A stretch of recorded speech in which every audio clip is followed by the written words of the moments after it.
Hello everyone, welcome to MCom Adda, commerce का अपना अड्डा।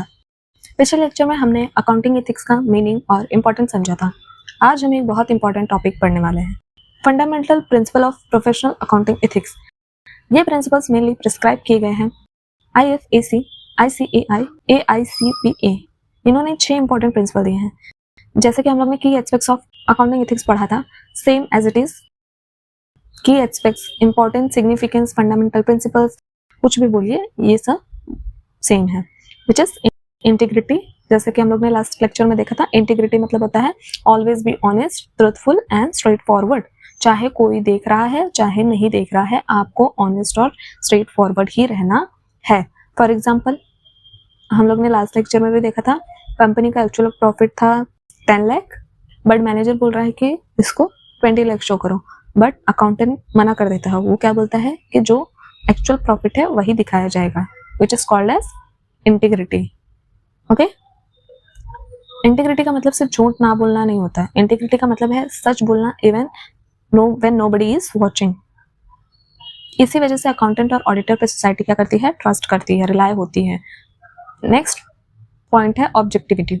ऑब्जेक्टिविटी मतलब होता है डिसीजन फैक्ट के बेसिस पे लेना, इमोशनल, फ्रेंडशिप या प्रेशर के बेसिस पे नहीं। ओके, सो इसका हम लोग अगर एग्जांपल देखने जाएंगे तो सपोज ऑडिटर अपने कजिन की कंपनी का ऑडिट नहीं करेगा।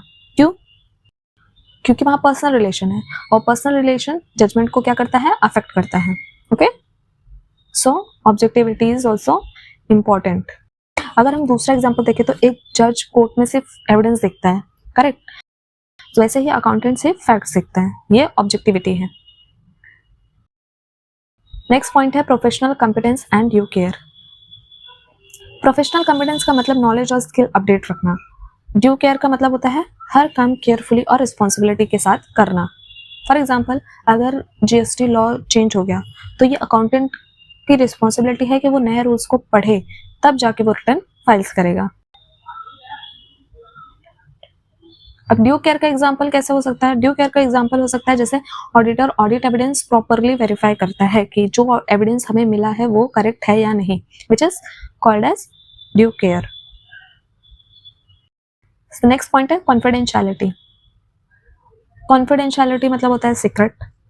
क्लाइंट की इंफॉर्मेशन को सीक्रेट रखना चाहिए, परमिशन के बिना किसी को भी शेयर नहीं करना चाहिए।